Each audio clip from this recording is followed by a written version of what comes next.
The ranch house had not changed much since I was a child. The stone walls stood weathered but firm, the front porch still creaked under the weight of boots, and the silence of the place pressed down heavier than the humid Texas air. Coming back here in my 30s, older and sharper than the girl who once ran barefoot across these fields, I felt the old unease wrapping around me like barbed wire. Sunday dinners in a town like Willow Ridge were never just meals. They were performances, rituals where everyone had their role, and everyone in town seemed to know it. Tonight was no exception. The table was already set when I walked into the dining room, the glow of the overhead light falling harshly on the polished wood. My father sat at the head, shoulders squared, his presence still commanding. My brother Crystal, tall and broad, claimed his place at his right side, as if the seat had been carved for him alone. I lingered near the doorway for a moment, scanning the familiar room, breathing in the scent of roast beef and cornbread that should have felt like home, but instead only reminded me of how much I didn't belong. "Sit down, Deborah," my father said without looking at me, his voice clipped, his hand gesturing vaguely toward the far end. The chair reserved for me had been pushed away from the circle, right up against the kitchen door. I noticed the shift instantly, subtle but deliberate. I remembered the same placement when I was 16, when relatives had gathered and I was expected to fetch and serve. Tonight was no different. I pulled the chair back, the wooden legs scraping loudly against the floor, a sound that seemed to irritate my father. He looked up briefly, his eyes narrowing as if I had disrupted something sacred. "You'll be comfortable there," he said flatly, returning his attention to Crystal. Across the table sat a family friend, Mr. Hollis, who had come by to talk cattle prices and weather. My father leaned toward him, nodding at Crystal with pride. "This is my son, the pride of this ranch, strong, reliable, everything a man should be." I waited for him to add something, anything, about me. A nod, a mention, even just my name. But silence followed, and the conversation moved on without me. In Texas, seats at the table mean more than comfort. They mean belonging. Tonight, my chair against the kitchen door screamed the truth I had known for years. I was part of the house, but not the family. The meal began. Plates were passed, dishes clattered, silverware tapped against china. Conversation flowed easily between my father and Crystal, laughter breaking out at small jokes only they seemed to understand. I found myself reaching for dishes, pouring tea, and refilling bowls before anyone asked, as though it was the role carved out for me long ago. "So, Crystal," my father said with a chuckle, slicing into his beef, "next year we'll have you managing the west pasture. Time you start making decisions for the herd." Crystal grinned, clearly enjoying the recognition. "I'm ready for it, Dad. Been ready a long time." I swallowed, wanting to contribute something of my own. "I actually closed a deal at work last week," I began, my voice steady. "A major account. It might expand into a regional partnership." My words hung in the air like smoke, ignored, brushed aside. My father didn't even glance at me. Instead, he turned back to Crystal, raising his glass slightly. "That's the kind of initiative I like to see. You've got your mother's determination, boy." The clinking of glasses followed, while my words dissolved into silence. The only sound left for me was the dull scrape of my fork against the plate. "Silence speaks volumes," the saying went. Tonight, silence screamed my irrelevance. I pushed peas around my plate, my appetite gone. I had known this script since I was young. My role was to serve, to be invisible, while Crystal was lifted high as the heir apparent. The irony stung deeper now, though, because I had built a life outside these walls, successful, independent, respected. Yet here, within this house, none of it mattered. A memory pulled me back to my teenage years, when a family reunion filled this very dining room. Back then, my father beamed as he told stories of Crystal's football games, his grades, his plans. I had tried to share that I'd won an essay contest, one that earned me recognition at school. My father cut me off with a dismissive wave. "Don't interrupt, Deborah. This is important." Laughter had followed, not cruel, but complicit. I understood even then. Favoritism wasn't just about love, it was about power distribution. Crystal was the boy who would carry the family name. I was the daughter who carried the family's silence. Families are like fudge, mostly sweet, but with a few nuts, I once read in a book by Irma Bombeck. I thought of that line now, the irony bitter. My family had long ago lost its sweetness, replaced with the taste of resentment and quiet despair. Still, I refused to crumble. I sat taller, holding my fork firmly, reminding myself that resilience was something I had forged away from here. I remembered the words of Maya Angelou that I once scribbled into a notebook.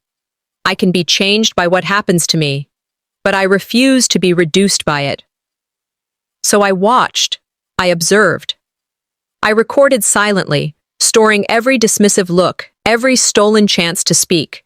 Not in ink, not on paper, but in my mind, because I knew direct confrontation here would only be dismissed as hysteria.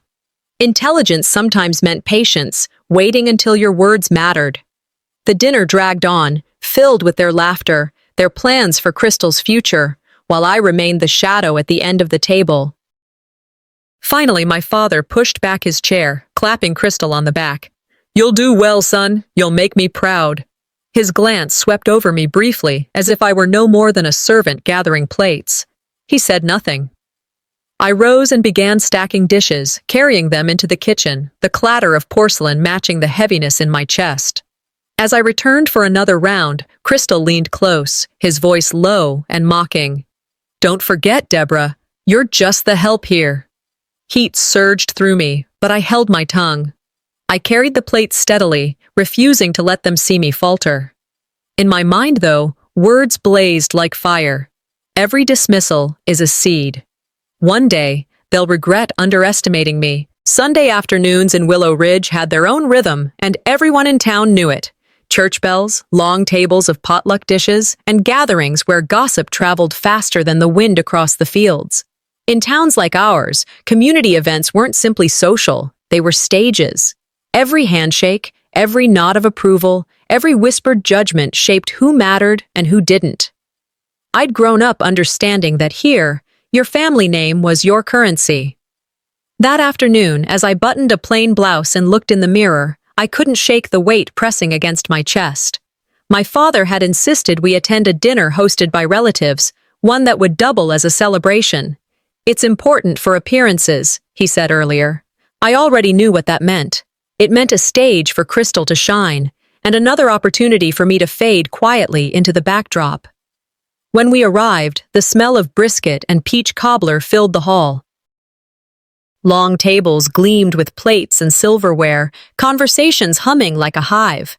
Children darted underfoot, elders traded stories at the corners, and at the center stood a cake.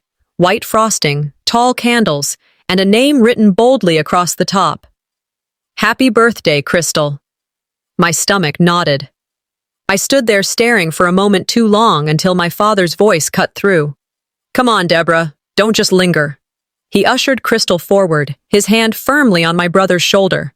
Guests clapped as Crystal approached the cake. My father raised his glass. "This is my son," he said proudly, the words booming across the room. "The pride of this ranch. Strong, reliable, he'll carry our family's name for generations." Laughter and applause filled the room. Cameras flashed as Crystal grinned, knife poised to cut into the cake. I sat at the edge of the table, hands folded tightly in my lap, waiting for something, anything, that would include me. My name wasn't there, not even a small acknowledgement. Trying to lighten the sting, I forced a smile and said, "Guess I don't get a candle this year." My father didn't even glance my way. His voice cut, sharp and dismissive. "This night is about your brother." The guests chuckled awkwardly and turned back to Crystal, their cheers growing louder as he sliced the first piece. I sat frozen, humiliation crawling across my skin. Exclusion had always been my place at this table, but tonight it felt branded deeper. The next morning, the church pews filled as the sun filtered through stained glass. Our family walked down the aisle, my father leading with Crystal at his side, while I trailed behind, hymn book clutched against me. Pastor Davis greeted us warmly at the door. "Good to see you, Henry, and this must be your fine son." His eyes went straight to Crystal, as if I were invisible. My father's chest swelled. "Yes, this is the one who'll carry the Beeson name forward." Congregants nearby nodded, murmuring, What a fine young man. Someone patted Crystal on the back. Not a glance turned toward me. I stood quietly, arranging the hymn books, invisible as the dust motes dancing in the sunlight.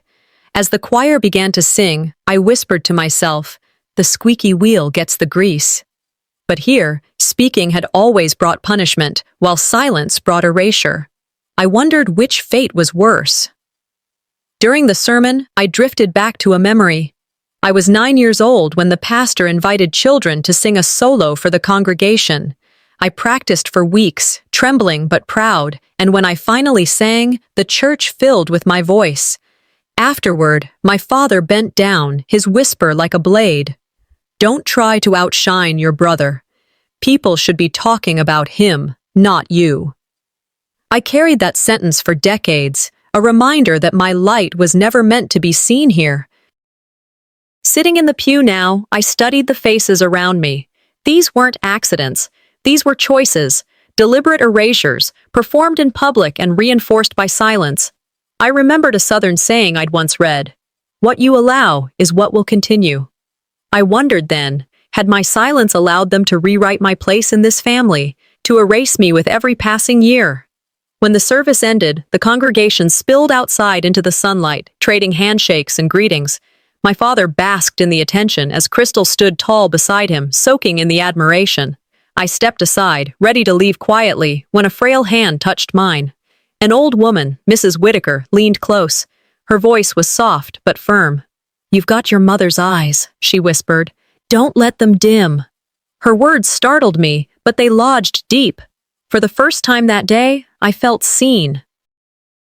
My father might erase me in front of others. My brother might stand tall on the pedestal built for him, but here was a voice, a quiet one, that recognized me.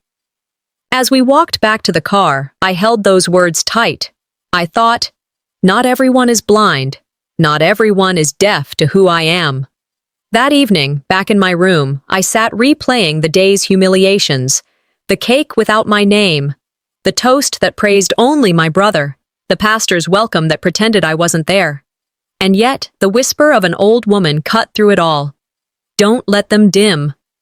Downstairs, my father and brother laughed together, the sound carrying through the thin walls. I listened, feeling both the sting of exclusion and the spark of something else, defiance. "One day," I whispered to myself, "the applause will stop, and when it does, they'll finally hear me." The cookout smelled of mesquite smoke and sizzling ribs, the kind of scene that should have warmed me. My aunts were laughing in clusters, uncles leaning over the grill trading stories, and cousins darting in and out of the barn like restless birds. The ranch yard buzzed with chatter, every corner stitched together by music and memory. Yet as I stood with a paper plate in my hand, I felt like a guest instead of a daughter. Family reunions were supposed to tie people closer, to bind the loose ends of kinship. For me, every one of these gatherings was another reminder of the gulf between what I longed for and what I lived. Instead of stitching us together, these reunions cut deeper. I found myself standing near Aunt Carol, who had always been kind enough to ask about my work. She smiled and asked, "So, Deborah, how's life treating you? You're still with the company in Dallas, right?" I nodded, relieved to have someone notice. "Yes, I've been leading a new project. It's been challenging, but I think it could open doors. I've worked hard for this, and it feels—" My father's voice cracked through the air like a whip. "Oh, don't take her too seriously, Carol. She imagines things, always has her nose in those cheap novels, dreaming up stories." Heads turned. Nervous laughter bubbled around me. Someone muttered, "Well, she's always been the dramatic one." The air thickened with condescension. My chest tightened, heat flooding my face. "I wasn't exaggerating," I said quietly, trying to keep my voice steady. "It's real work, and it matters." Father shook his head, his grin sharp. "Deborah, you've always been good at telling tales. Don't confuse that with reality." The laughter returned, stronger this time. My words were erased, my truth flipped upside down in front of everyone. I could feel the corner I was pushed into. They weren't just ignoring me, they were painting me as unstable, unreliable. Gaslighting wasn't just a private weapon. Here, it was a performance for the entire family to watch. I swallowed hard, forcing myself to keep breathing. Inside, though, the betrayal stung sharper than the words themselves. Martin Luther King Jr. once said, "Injustice anywhere is a threat to justice everywhere." The injustice at this table wasn't only what was said to me, it was the laughter that followed, the silent approval that made it thrive. As I set my plate down untouched, my mind pulled me back to another humiliation, one that had shaped me years earlier. I was 17, standing in the crowded hallway of my high school. Crystal had one arm draped over his buddy's shoulder, the other pointing squarely at me. "This is my loser sister," he announced to a cluster of classmates. "Don't expect much." The laughter was instant and cruel. Faces I knew, faces I'd sat beside in class, snickered and smirked. I froze, clutching my books to my chest, words stuck in my throat. I wanted to speak, to defend myself, but my voice vanished. I turned and saw through the glass doors of the school. My father's truck idled at the curb. He was sitting there, watching.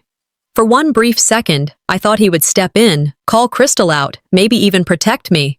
Instead, I watched him nod with quiet pride, his lips curving upward just slightly. Approval.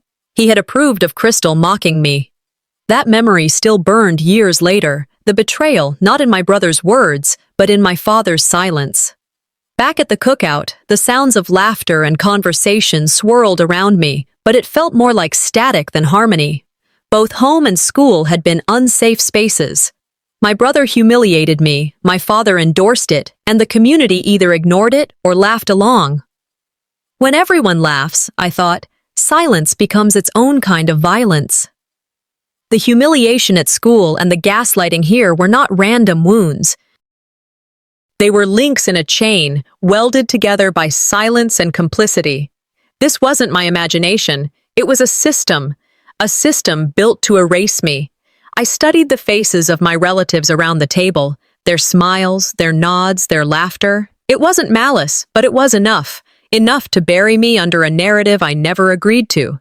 Yet, as painful as it was, I could also see the outline of truth. I wasn't imagining the pattern. I wasn't inventing the dismissal. This was deliberate, and seeing it clearly was its own form of strength.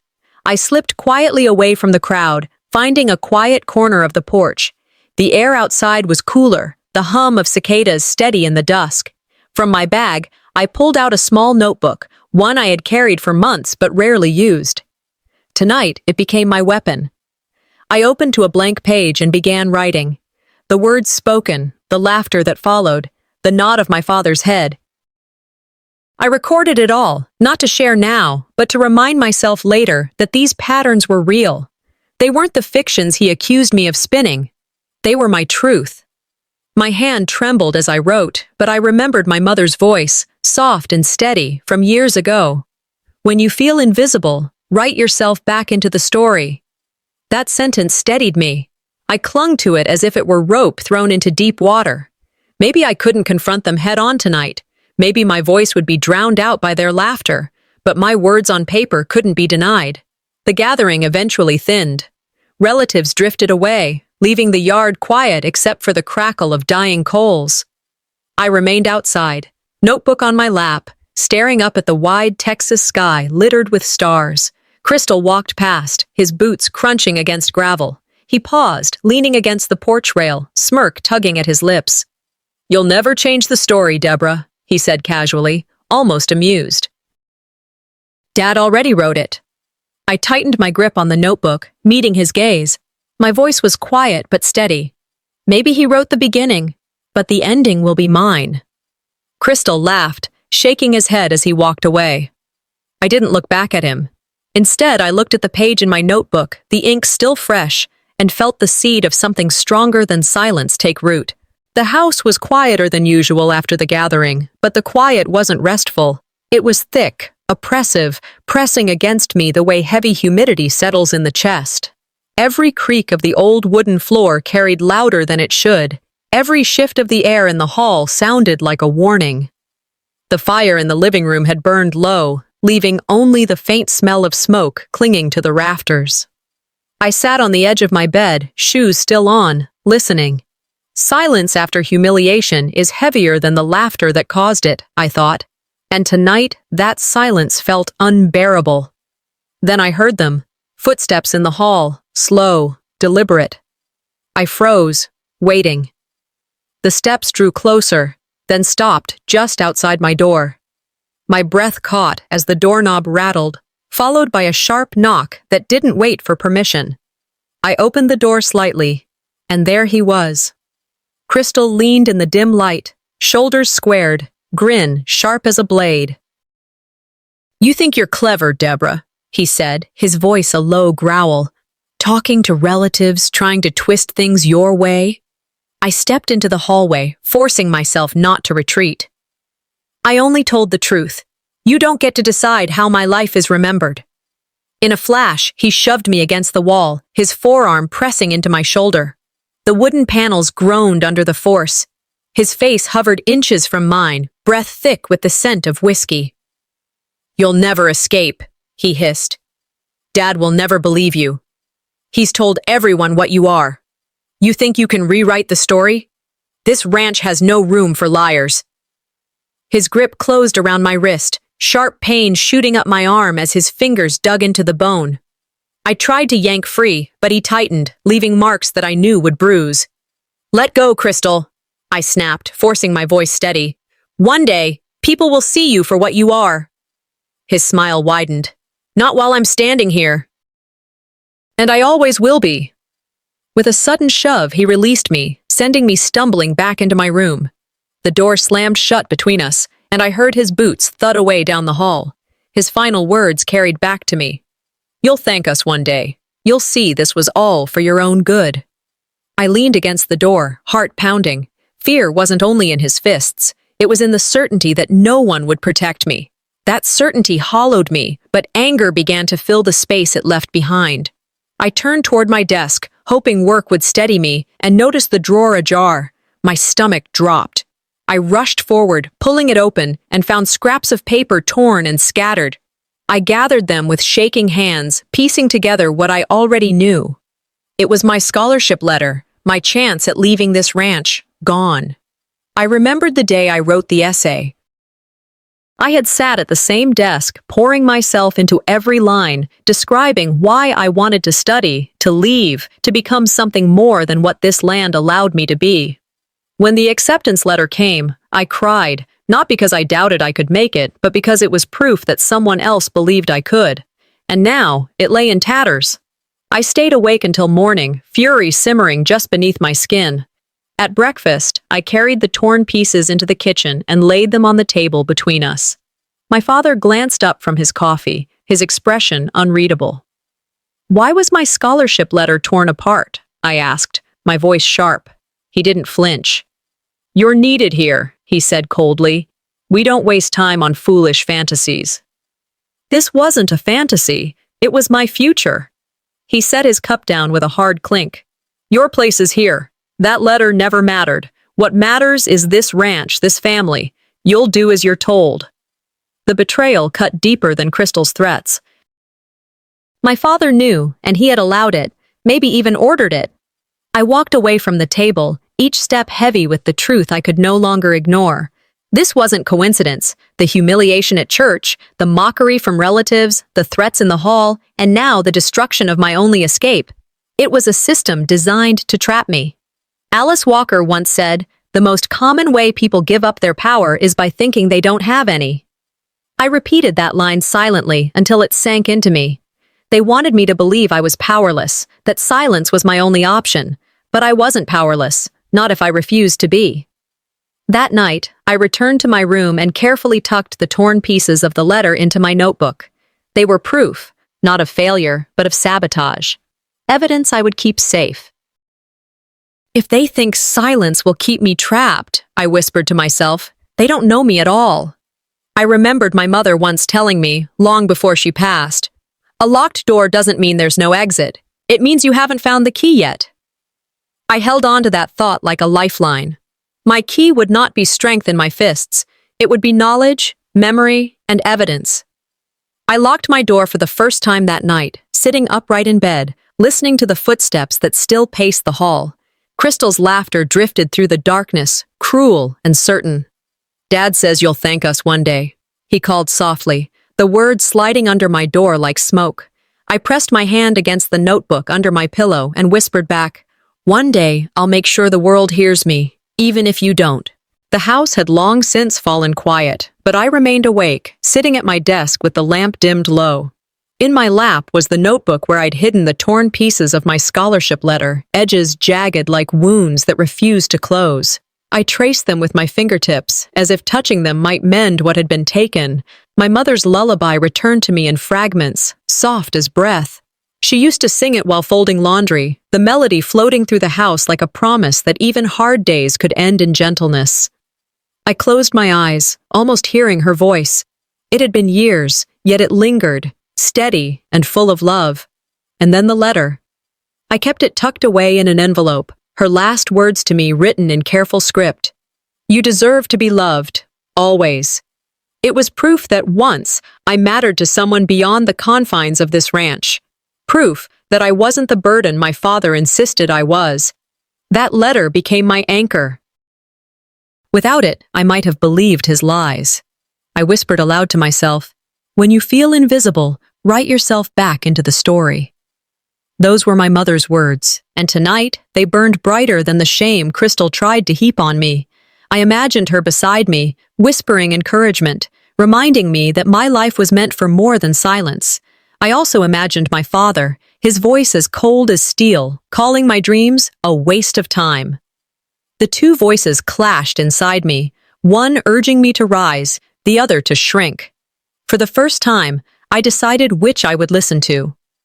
"Courage is not the absence of fear," I murmured, recalling a line I once read.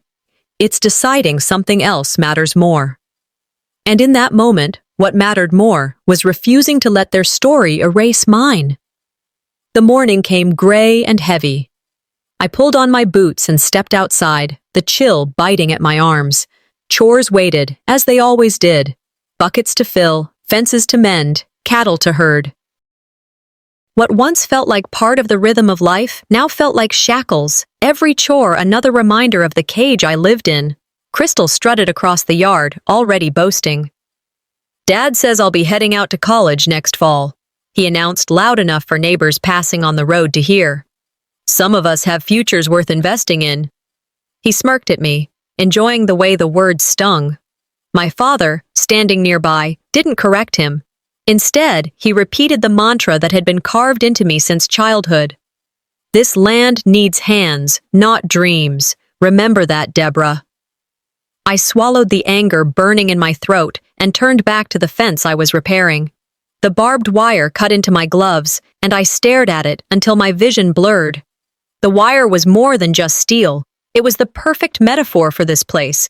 A boundary, a prison. Each twist of metal seemed to whisper, "You're trapped." Neighbors drove by in their trucks, honking and waving at Crystal. Not one of them looked my way. To them, I was background, a shadow moving through chores. Resentment pressed against my chest so tight I could hardly breathe. Still, I worked, because working gave me time to think, and thinking gave me strength. By noon, I caught myself humming under my breath. It was my mother's lullaby again, but now it sounded different. Less of a memory, more of a declaration. Each note felt like a refusal, an act of resistance. Crystal noticed. He stopped near the barn, laughing. "Still singing like a little girl? No wonder Dad never takes you seriously." I straightened, meeting his eyes without flinching. "Better to sing," I said calmly, than to choke on silence. The words caught him off guard. His grin faltered. For the first time, he didn't have a quick retort. He muttered something under his breath and stormed off, boots kicking up dust. The air felt lighter as he left. He wasn't used to me answering back, not even with calmness. And in that moment, I saw it. The flicker of fear that I wasn't as compliant as he believed. That evening, the sun stretched itself across the Texas sky, setting fire to the horizon. I sat on the porch with my notebook on my lap, writing everything down. The threats, the dismissals, the erased opportunities. Each page became a testimony, a map of survival. "Every fence post I drive into this land," I wrote, "is another page of their control. But one day, this journal will be my escape." The words felt like a vow. My body might be bound to this ranch, but my mind was free. They could mock me, bruise me, call me invisible, but my thoughts belonged to me alone. I thought of Edward Bulwer Lytton's line, "The pen is mightier than the sword." I finally understood it. My notebook was my weapon, sharper than their fists, more lasting than their silence. As the last light faded, I tucked the notebook under my mattress, heart steady. My father's voice carried through the hall, as sure as ever. "Your place is here. Don't forget it." I pressed my hand to the mattress and whispered back, "My place is wherever I decide to stand." I woke with a throb in my wrist, the bruises purpling deeper overnight. Every time I flexed my hand, pain shot up my arm like fire. I sat up slowly, listening to the house. The morning sun hadn't fully risen, and the silence of the ranch pressed in. My first thought was to wrap my wrist and push through the chores, what I had always done. But this time, I hesitated. In a town like this, I told myself, secrets spread faster than wildfire. But silence can kill you just as fast. I stared at my wrist, swollen and ugly. I could hide it, yes, but hiding only meant they had succeeded. For once, I wanted someone outside these walls to see. I dressed quietly, pulled a sweater over my arm, and drove myself into town. Every bump in the dirt road made my wrist ache, but I gripped the wheel tighter. I told myself this was not weakness, it was survival. The clinic smelled of antiseptic and coffee. A nurse looked up as I checked in, her eyes softening when she saw me cradle my arm. "What happened?" she asked, leading me into a room. I hesitated. My mouth opened, but words caught. Finally, I whispered, "It wasn't an accident." She leaned closer. "Do you want to tell me who did this?" Before I could answer, the door swung open. My father stood there, hat in hand, his expression carved from stone. "She fell," he announced, his voice steady, authoritative. "My daughter's always been clumsy." The nurse froze, glancing between us. I could see conflict in her eyes. She knew something was wrong. But then she nodded, pen scratching across the chart. "Accidental fall." I stared at the page, my throat tightening. Betrayal didn't need fists. It lived in the silence of those too afraid to name the truth. Even here, in a place meant to heal, I was invisible. When we left, my father put his hand on my shoulder, the gesture cold, performative. "See? All handled," he said. "No need for drama." Later that week, I walked into the feed store for supplies.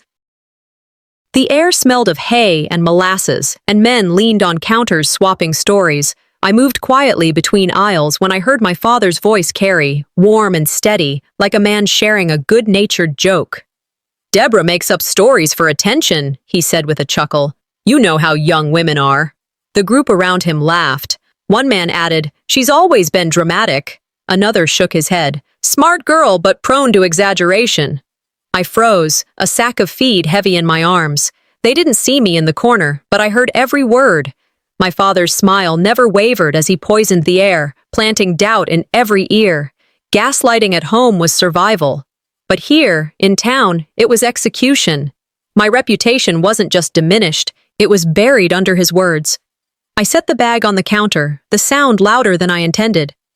Heads turned briefly, then looked away. No one spoke to me.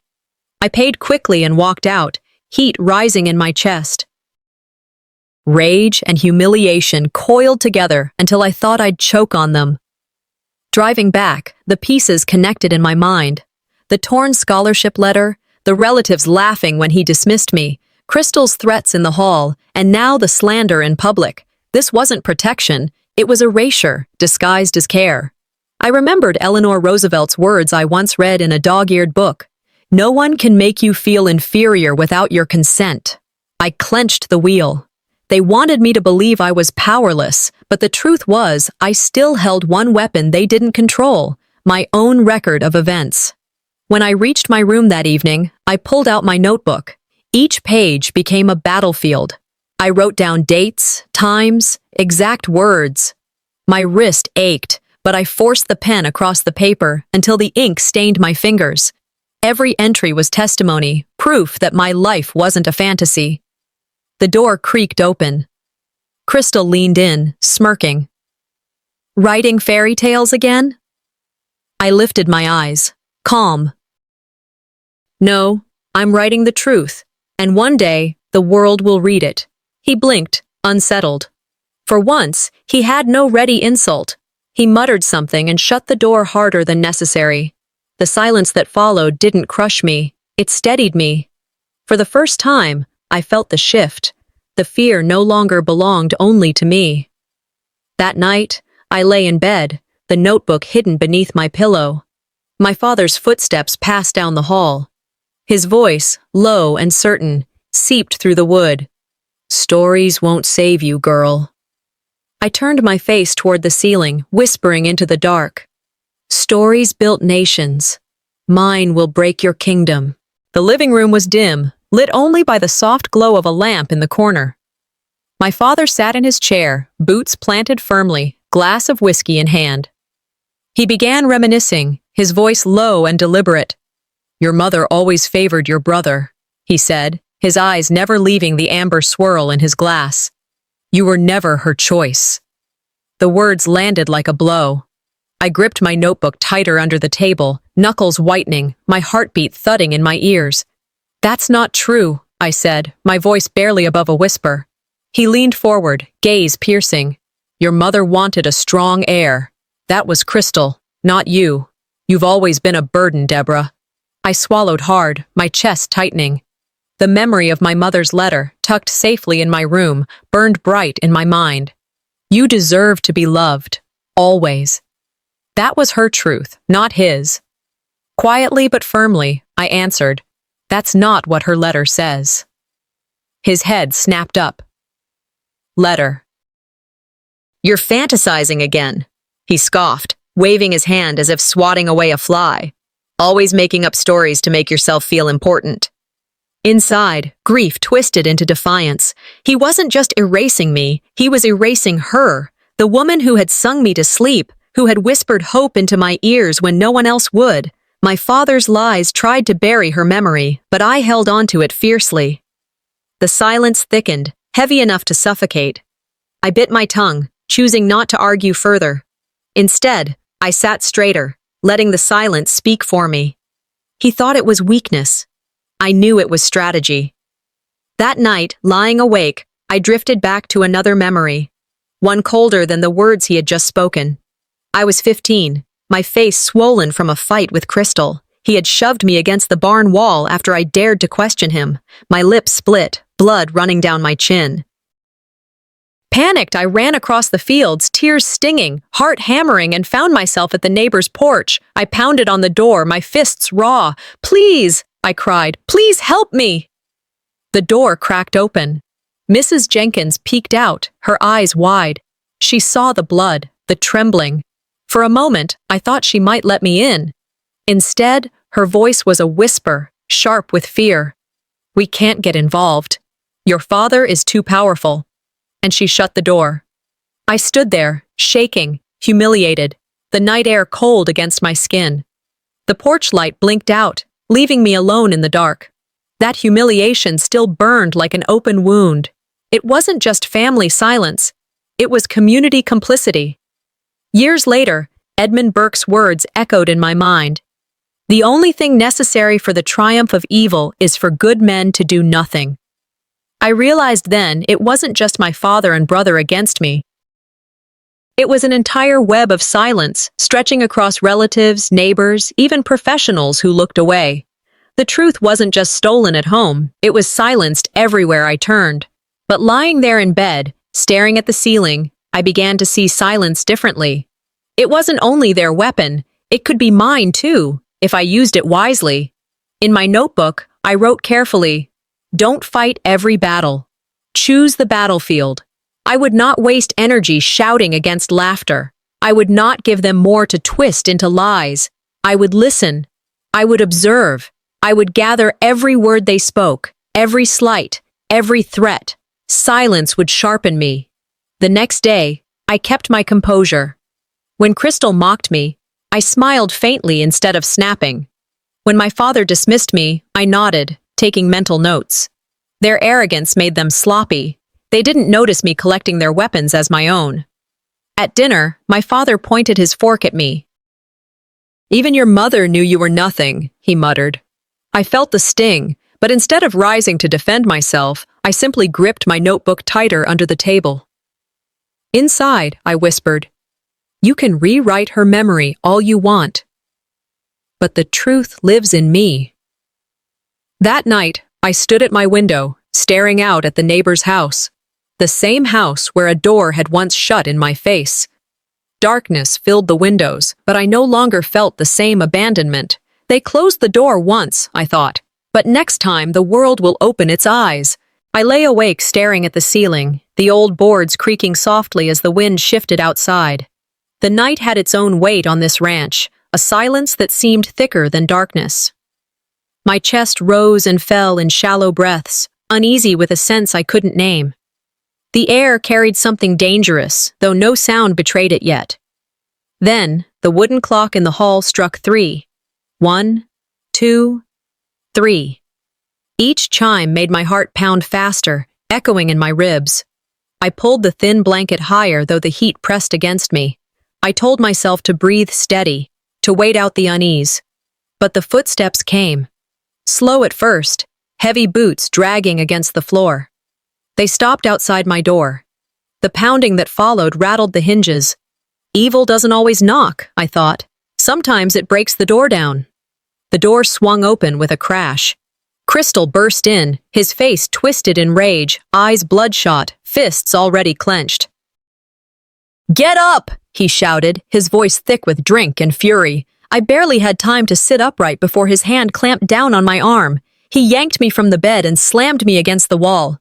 The impact sent pain shooting through my shoulder, my head spinning. "Stop, please, this isn't who you have to be," I gasped, trying to hold on to the edge of the nightstand for balance. "This is who Dad says I am," he bellowed, his breath hot in my face. "The strong one, the heir." His fist connected with my jaw. Pain exploded. I tasted blood, metallic and bitter. I staggered, tried to shove him back, but he was larger, heavier. His rage filled every inch of the room. And then I saw him, my father, standing in the doorway, arms crossed. He wasn't startled. He wasn't even moving to stop it. He watched, calm, steady, as if this were nothing but a test. "Dad," I choked, voice breaking as another blow knocked me to my knees.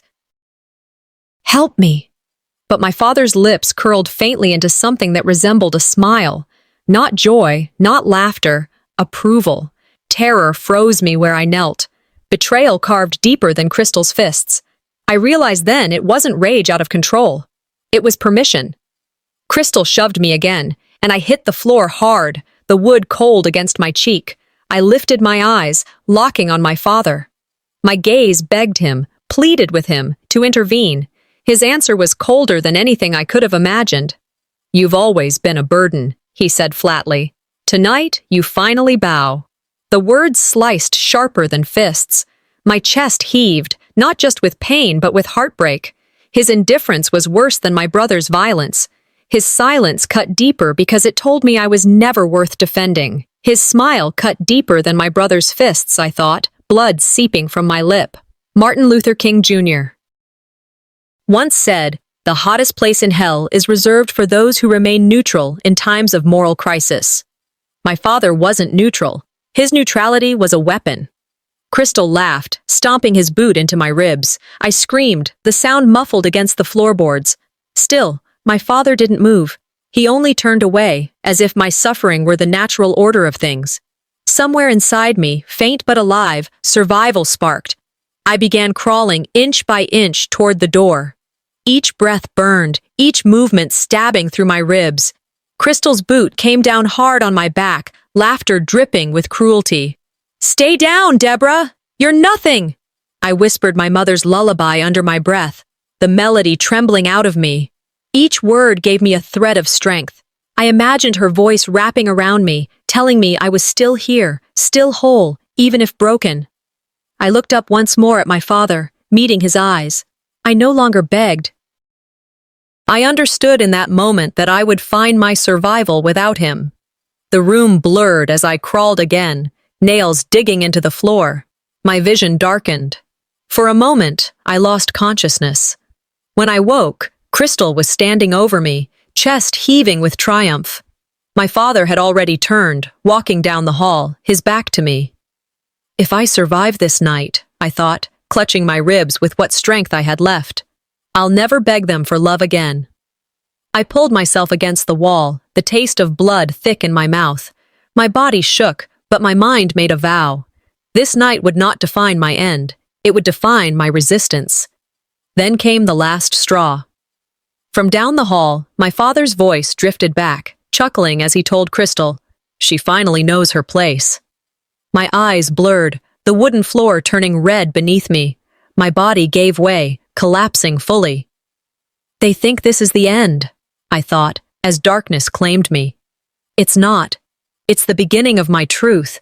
The night air slapped me cold as I stumbled out of the ranch house. My ribs screamed with every breath, and blood dripped from my nose down to my shirt. I had no shoes. The gravel tore at my feet as if the earth itself wanted to keep me here. My heart pounded with a single rhythm. Run, run, run. Dogs barked in the distance, chains rattling as they strained against fences. Porch lights flicked on as I passed, silhouettes of neighbors peering through curtains. Their eyes caught me for seconds before the blinds snapped shut. No one stepped outside. No one came forward. The whole town has ears, I thought, but none has the courage to listen. The streets stretched endless under the pale wash of moonlight. Each step stabbed, but each step was also freedom, even if fragile. The silence of my family had chased me out into a silence that wrapped the whole town. I clutched my side where Crystal's boot had landed hardest, pain radiating sharp with every movement. Every breath felt like fire tearing through my lungs, yet I kept moving, forcing my legs to carry me forward. My mother's words whispered from memory. When the night feels endless, run toward the light. I searched the horizon, and there it was, the faint glow of the police station sign flickering red and blue in the distance. My vision blurred, but that light anchored me. If I can make it there, I whispered, stumbling against the curb, maybe, just maybe, they'll see me. Crystal's voice echoed in my skull, cruel and certain. Dad will never believe you. I pushed harder, each step a rebellion against that voice. The closer I got, the more the world narrowed into a tunnel of light and shadow. The sound of my breath roared in my ears. My bare feet left smudges of blood along the sidewalk. At last, I reached the doors. They seemed impossibly heavy, but I shoved them open with the last of my strength. The room froze. Officers looked up from their desks, eyes wide at the sight of me, bloodied, shaking, gasping for air. My brother, my dad. I tried to speak, but the words dissolved into coughs, thick and raw. One officer rose quickly. "Ma'am, sit down. What happened?" I pointed weakly at my ribs, but my knees buckled. The edges of my vision darkened. My eyes caught the American flag in the corner of the room, its colors muted in the fluorescent light. A cruel reminder of promises of justice that so often failed to reach houses like mine. I collapsed before I could finish my plea. "Call EMS now!" a young officer shouted, kneeling beside me. His hands pressed gently against my shoulder to steady me. "Stay with us, ma'am. We've got you." The room blurred in and out as voices overlapped, radios crackled, phones rang. "Justice delayed is justice denied," a line I'd once read flashed in my mind. And here I was, body broken, justice still a far-off thing. Paramedics burst through the door minutes later, their stretcher rolling fast. Hands lifted me, secured me, voices barking orders. "BP's dropping, move, move." I drifted in and out, flashes of memory pulling me under. My mother's lullaby, Crystal's fists, my father's cold smile as he turned away. Each image seared into me, refusing to fade. They think I'm broken, I thought weakly, but the truth doesn't collapse with me. The siren wailed as they loaded me into the ambulance. Red lights painted the night, bouncing off storefront windows as we sped down the street. I couldn't move, couldn't speak, but I felt my chest rise and fall with each shallow breath. Inside the station, as I faded, I caught fragments of voices. Her father, Henry Beeson. "This is going to be messy." A senior officer muttered the words low, but they reached me anyway. Some of them knew him. Some of them feared him. Complicity wasn't just in the neighbor's silence. It lived here too. But this time was different. I was inside the very institution meant to protect. They couldn't shut the door on me like Mrs. Jenkins once had. My broken body was evidence they couldn't deny. Darkness pulled at me again. My head lolled to the side, hearing one final voice close and urgent. "Ma'am, stay with us. You're safe now." Safe? I asked myself in silence. Or silenced again? The world went black, my fate uncertain, but inside me something steadied.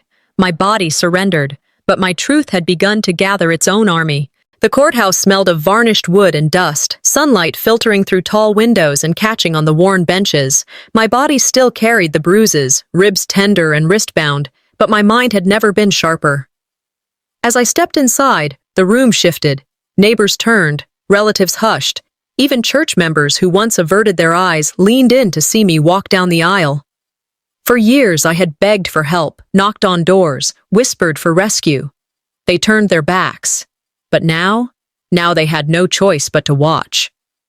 I tightened my grip on the notebook in my hand, each page a shield forged from silence I had learned to weaponize. The judge, stern and deliberate, sat at the bench. Murmurs rippled through the courtroom as my father and brother were led in.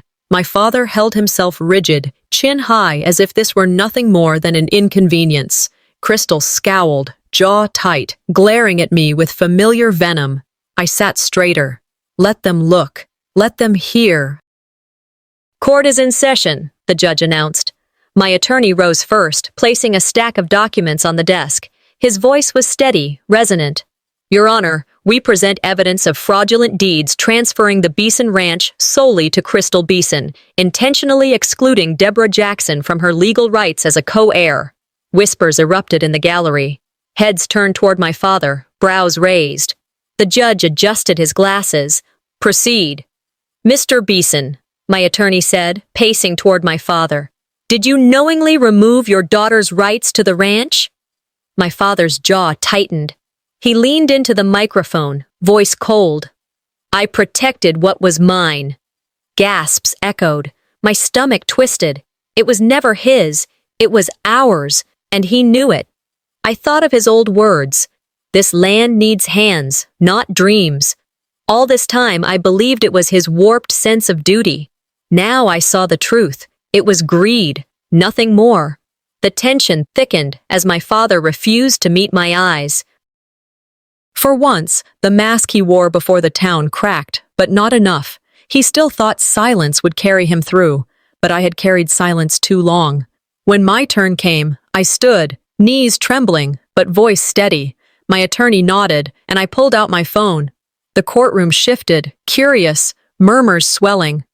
"Your Honor," I began, voice sharp with controlled emotion, "I submit audio evidence recorded on the night of July 3rd. The judge gestured. "Play it?" The speakers filled with sound, the crash of my door, Crystal's fists striking, my cries filling the dark, and then, faint but unmistakable, my father's chuckle. The room froze, gasps burst out. Someone covered their mouth. An aunt who once laughed at my father's dismissals shook her head in disbelief. For the first time, my father shifted uncomfortably, fingers drumming the table. I steadied my voice, though it cracked. That laugh hurt more than any bruise. It told me I was never his daughter, only his silence. The words hung in the courtroom, heavy as stone. Dwight L. Moody once said, "Character is what you are in the dark." The dark had revealed my father's truth, and now the light forced everyone to see it. The silence that followed was not the silence I grew up with. It was not erasure. It was exposure. From behind me, I heard whispers ripple. "We had no idea," one woman said. "All these years?" Another murmured.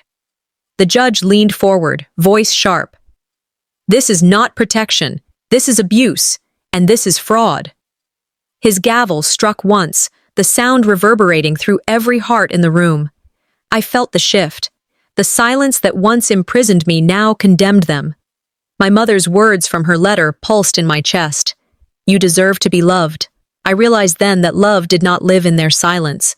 Love was here, in the truth I had finally spoken. The judge's voice carried finality. Fraud charges will proceed. Custody of the ranch is hereby frozen pending trial. Gasps again. My father's legacy, the thing he clung to above all, began to crumble publicly. Crystal's eyes locked on me, full of hatred, but for once his threats carried no weight. His fists, his boots, his cruelty, none of it mattered here, not against the truth. I sat taller, breath steady, whispering to myself, "This is the sound of silence breaking." The gavel struck again. As I left the courthouse, reporters surged. Townsfolk pressed close, voices calling my name now instead of ignoring it. Through the noise, I heard my father hiss, his words for me alone. "This isn't over." I met his gaze, unflinching. My voice was quiet, but it cut sharper than any blade. "It is for you." The steady hum of machines was the first sound I registered as I opened my eyes. The hospital ceiling above me was blank, sterile and unfamiliar, yet my ribs beneath the bandages reminded me exactly why I was here. Breathing was still sharp and shallow, but the silence of the room was deafening after the storm of the courthouse. My mind raced back to the gavel, the gasps, the moment my father's mask cracked in front of everyone. Healing hurts worse than the wound, I thought. The body forces you to remember. Every ache brought me back to a fist, a word, a silence that carved me down. I shifted against the stiff sheets, grimacing, yet a strange calm spread through me. I had survived worse nights than this, and this time, the world had finally seen what I carried alone for so long. The door creaked open. A figure stood hesitant, then stepped in. It was Mr. Grady, my old English teacher. His hair was grayer, his shoulders slightly stooped, but his eyes softened when they met mine. "I told you once," he said quietly, pulling a chair closer, "to call me if you ever needed help. You never did." I swallowed hard. I didn't think anyone would believe me. He sighed, shaking his head. "I regret not speaking sooner. I saw things. Signs. The way you came to class with bruises, the way you shrank when your father showed up at school. I should have done more." "You did now," I whispered, clutching the blanket. "That matters." His hand pressed mine, warm and firm. "You gave your voice when it mattered most. That's something no one can erase." Tears stung, but they didn't fall.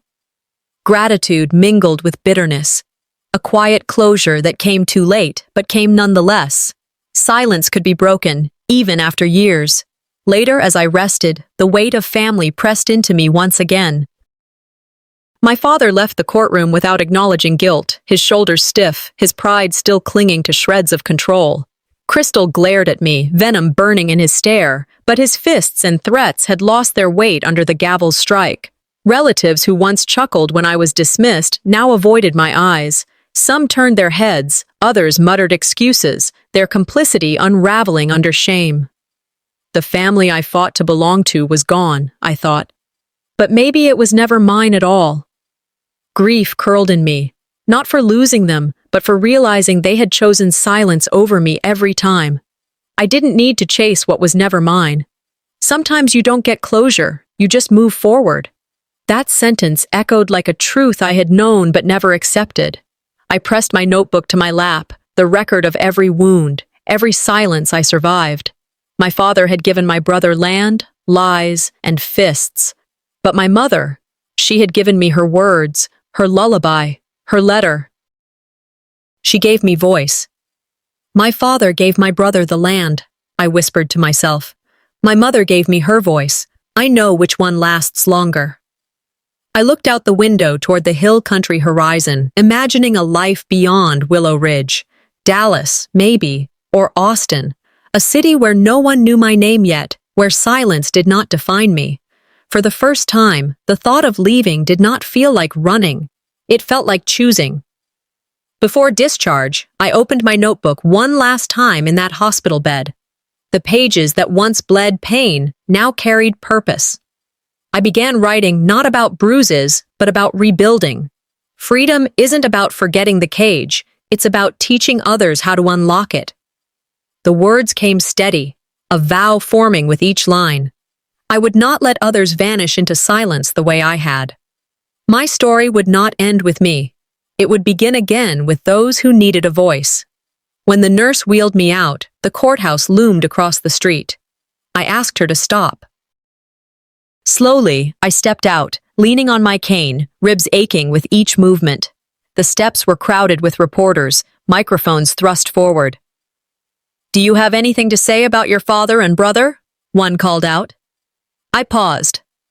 The sun dipped low over Texas hill country, painting the sky in bruised gold and purple. My voice came calm, even. Silence speaks loud enough. And I walked forward, steady, toward a future of my choosing. I woke to the sound of my own breath, shallow but steady. The hospital room was dim, the blinds half closed, casting slivers of light across the floor. Sweat dampened my forehead, and for a moment I thought I was back at the ranch, caught in that night again. The dream lingered, my mother's voice, soft but urgent. Run toward the light, not away from it. I heard her as clearly as if she were by my bed, rocking me like she once did. But the dream twisted quickly, shadows closing in, the slam of doors, fists breaking silence, my father's smile sharp as a knife. I sat up, chest aching, ribs protesting, clutching the thin hospital blanket. That nightmare had haunted me before the 3 a.m. attack. Back then, I thought it was fear. Now I knew it was prophecy. I survived because I listened, because I ran. The hum of machines filled the quiet, but I wasn't afraid anymore. I wasn't alone. By the time I returned to the courthouse, the room was packed tighter than ever. Wooden benches creaked beneath the weight of neighbors, reporters, and townsfolk who once looked away. My father sat stiff in his suit, Crystal restless beside him. Both wore the same arrogance, but their eyes betrayed cracks. My attorney laid out the final evidence. The fraudulent deeds transferring the ranch to Crystal, the tape of my father's cruel laugh, the testimony of my old teacher who admitted he saw signs but was too afraid to speak until now. The judge listened, stern, immovable. The crowd whispered, gasps cutting through the silence like blades. My father kept his jaw clenched, refusing to look at me. Finally, the judge leaned forward. "Mr. Beeson, you used silence as a weapon. You silenced your daughter, your community, and you thought that silence would protect you. Today, that silence convicts you." The gavel struck once, sharp as thunder. Fraud proven. Custody of the ranch stripped, charges upheld, sentences handed down. My father's empire crumbled not in secret, but in front of everyone. I stood, feeling the weight lift from my chest. "And today," I said clearly, "I take my name back." For the first time, the silence in the courtroom was mine, not forced, but chosen, and in that silence, I was heard. Outside, cameras flashed, microphones pressed close. I didn't rage, I didn't cry. My voice came steady, carrying further than fists or whispers ever could. Silence never protects, it only chains you. I broke mine, and I'll never wear it again. The crowd quieted. Even those who once gossiped or turned me away leaned forward, listening. Not to my father, not to my brother. To me. I remembered Martin Luther King Jr.'s words. Our lives begin to end the day we become silent about things that matter. For years, my life had been ending. Now it had begun. Later, back in the hospital, I held my mother's necklace in one hand and my notebook in the other. The pages brimmed with years of silence turned to testimony, pain turned to record. I whispered into the quiet, "I'll make sure no one else is erased the way I was."